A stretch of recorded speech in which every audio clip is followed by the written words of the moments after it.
Hey everyone! Today we're looking at Ninja Gaiden 2 Black and if it's worth buying. And this game is certainly something. Let's just jump into the review so you'll see what I'm talking about.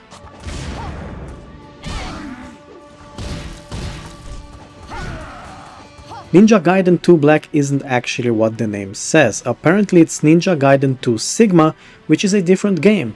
As soon as the game starts though, you are thrown into the action.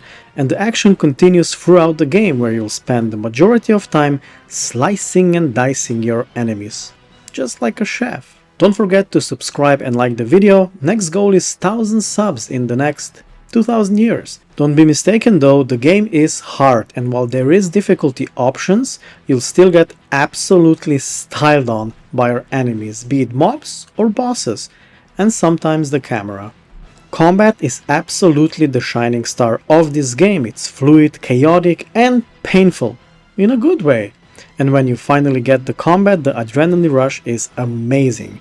Here's a bit of advice though: if you're a Souls or Souls-like player, forget everything you ever learned. It's totally wrong, at least for Ninja Gaiden 2 Black. I fell for this trap too. At the beginning I was always pressing the non-existing dodge button, which doesn't really exist.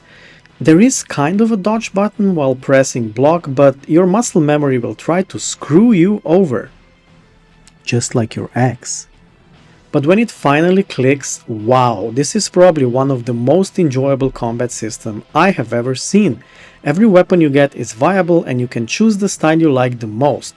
For me, that was the staff. You get that one pretty early on. I just love the staff spin attack, which worked for me more than on any other weapon, even though I tried them all. There are some portions of the game where you'll be forced to use a different weapon, which I'll get to a bit later, but mostly you'll be able to use whatever you feel comfortable with, which is great, we all want that. I also love how the enemies will still try to come after you even though they lost one of their limbs, and I want to try it on me if that works in real life.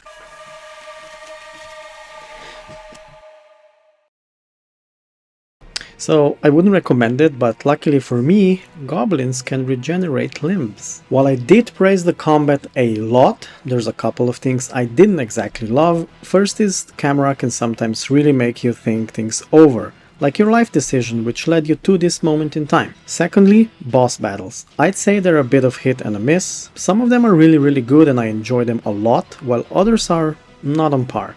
Camera troubles do apply here too. I've had a bit of a problem with the Genshin boss the first time he appears, because his room is full of fire and sometimes I didn't see neither me or Genshin impact. But I'll say something. The boss design is absolutely on point, and I have to say some of the designs are absolutely breathtaking. In a horrific way, but... And of course, one of the biggest sins in gaming, which is consecutive bosses. That means you'd finish off one boss and feel ecstatic as well as a bit spent. But then, it's not over yet, loser. How about another boss without any items? You're already injured? Well, good luck, scrub. This is slightly offset by the fact you can try the boss again if you die, but if you choose that option, you'll start injured and without items again. You can use an item which will resurrect you when you die, and that boss won't heal up at all. You can carry just one of those at any moment, so you should spend those very wisely. There's also the ninpo techniques, which are basically spells. You use ki for those. They are limited, of course.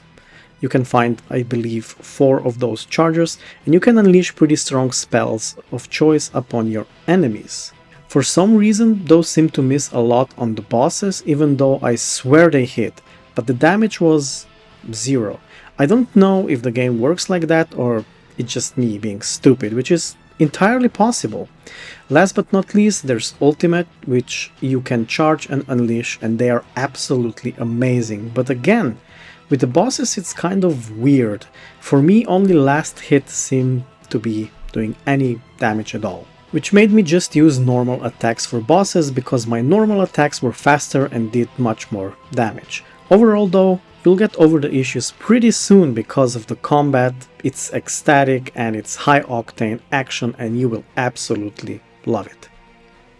There is one thing though which can ruin your experience, and that is platforming. At some points it's pretty bad, it doesn't reach the levels of Prince of Persia, Sands of Time and the likes. But the moments are few and far between, story and characters are up next, and there's quite something there.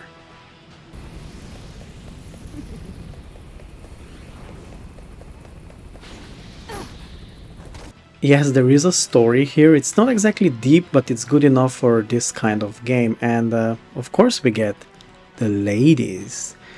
Ryu Hayabusa is the main character, he's us, the player, and just like an anime we have a number of ladies around us.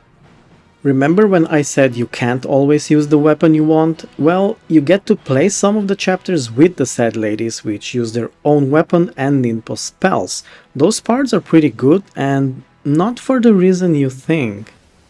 Now go back to the underworld where you belong.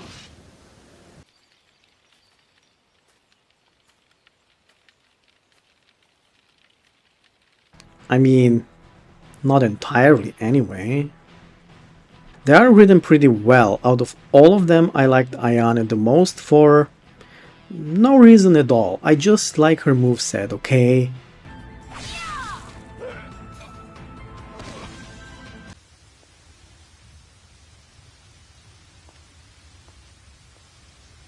Yeah, that's it. Through their sections, you'll find out a little more about them and who they are, except Sonia, real name Irene, which hovers around for almost the entirety of the game, and I have to say, for a CIA agent, she's not very smart.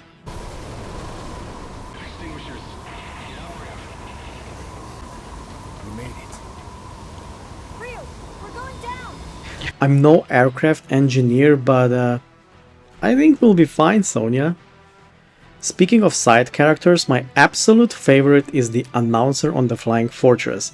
He's absolutely hilarious. At first I thought he's just a voiceover urging forces to attack us, but no, he's a whole character. Even though we never see him, throughout the mission he starts to be a bit more personal, and when he finds out Sonia is there too, he gives a warning to the troops going,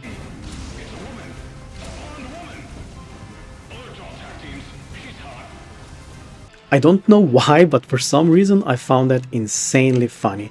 Just a little detail which I absolutely loved. Up to that point, there were no intentionally funny moments. Well, not really. There's also this. Sanji, oh, you're all right. Mobaji, the village. I'd say he's doing great. Overall, the characters and story is passable for a game which is really more about killing everything than a deep story. Not everything has to be the Iliad. Performance and graphics are up next.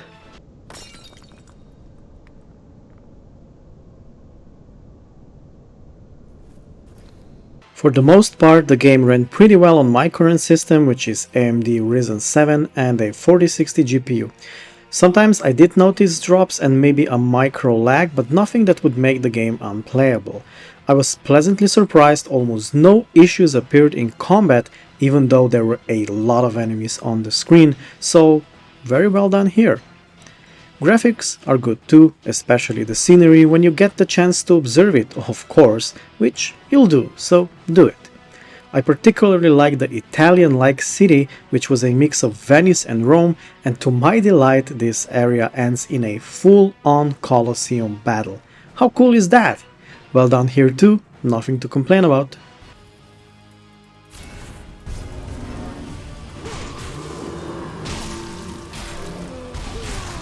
So, is the game worth buying? Yes, I think so, even though the length isn't exactly great. If you're an absolute unit, you can finish the game in under 8 hours. If you're just a unit, it will take somewhere between 9 to 11 hours. Now, if you have Game Pass, then it's a no-brainer. Install and play the game. Of course, if you get frustrated easily by dying, then get a squishy to calm your nerves, and then play the game. Some recommendations if you'd like to try something else. Dynasty Warriors Origins is of course one of them. There's a lot of action here, so if you're up for some murder, here you go.